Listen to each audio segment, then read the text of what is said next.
Hey guys, what's up? It is your friendly neighborhood UberGoose here. I want to talk to you guys today about Nighthold. Specifically, we're going to be talking about the Elisande fight, the Grand Magistrix Elisande in Heroic Nighthold, mostly because on normal, she's not too bad. The fight's pretty straightforward, and I just want to give you guys some tips, some things that I picked up while killing Heroic Elisande.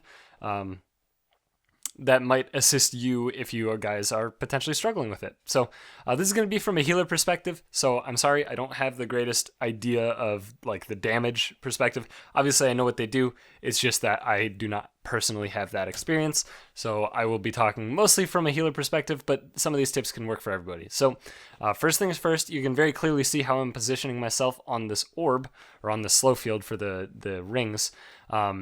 That's basically what you want to do. You just want to make sure you know where Elisande is, and you want to position yourself between the slow field and Elisande. That's realistically the only way you're going to get through the ring. And also, another thing that really helps with the rings, because that is basically where most of our wipes came from, was people messing up rings and just getting one shot. Basically, the best advice I can give you is just be patient. All you have to do is wait, because the gap will eventually get big enough that you can make it through. You're never in a rush with the ring.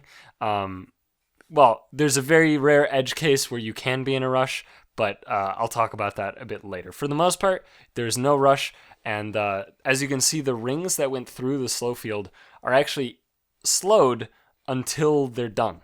Right? They're going slow until they reach their destination or go through a fast field. Obviously, you want to make sure that the red ad dies in a location that is not directly in line with the slow field. However, sometimes you can't quite prevent it, and that's because of the echo mechanic. The echo mechanic can make some of this fight pretty brutal and really complicated, but for the most part, you can control all of the things except for where the blue ad spawns, and to some extent, later rings might actually be in pretty bad spots because of where the blue ad spawned. However, most of the time you can adapt to that and deal with it and make it through. Also, another thing is make sure you pick up the speed buff.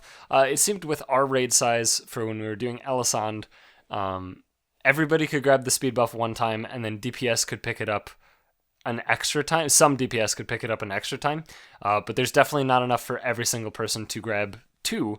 So if you're a healer, personally, I like grabbing one and then just leaving it, and not trying to grab a second one. Sometimes I will grab a second one if the timing permits, or maybe I need it, or whatever.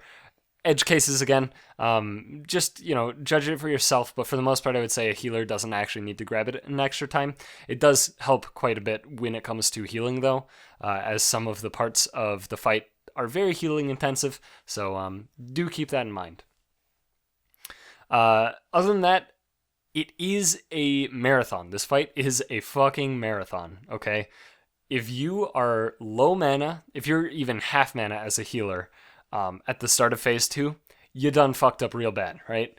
You need to have all of your mana. You need to very specifically use your mana in certain ways so you will have it for the whole fight.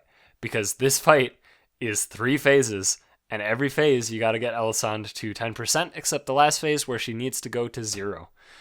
For us, this was an exactly 10-minute fight, and that's got to tell you something. And as such, because it is a marathon, not a sprint, use your cooldowns a lot. Like a lot.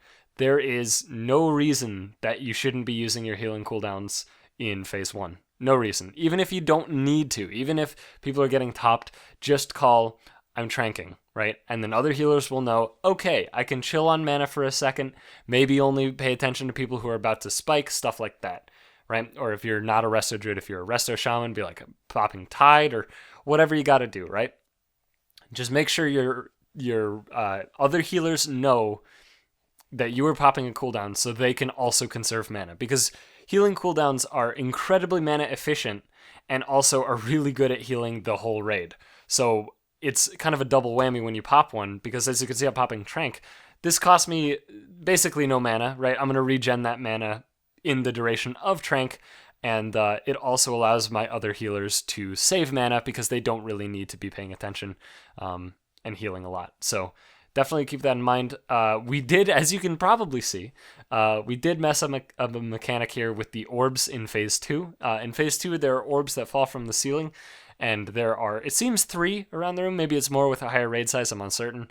But they'll spawn around the room, and they have a swirl under them, and if for everyone not soaked, it does, damage to the whole raid. And they're somewhat fast, so generally the farthest one should be grabbed by somebody who has mobility. And if that happens to be you, if you're a Resto Druid, displace your beast all the way over there. Do it like that. That's very, very important. I would highly recommend doing it, especially because you can make sure that you're keeping yourself alive.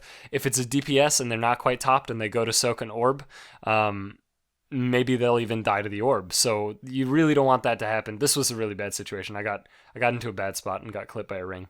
But that's okay. Sometimes you can be okay if you get clipped by 1 ring.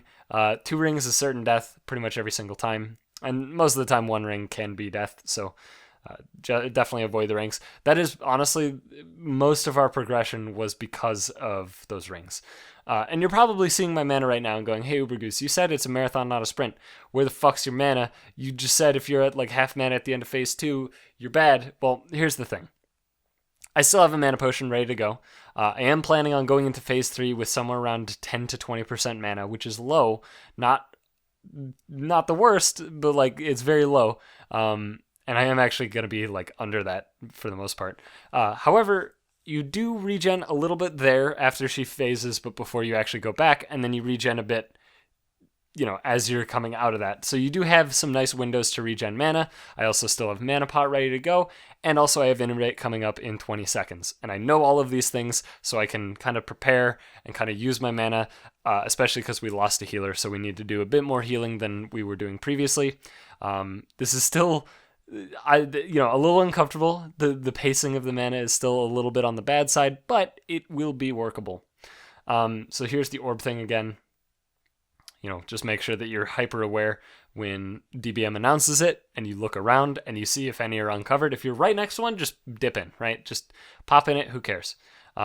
If nobody's close to him, then you got to really be aware of your surroundings and stuff like that. But other than that, there's really not a lot of stuff on Elisande for a healer.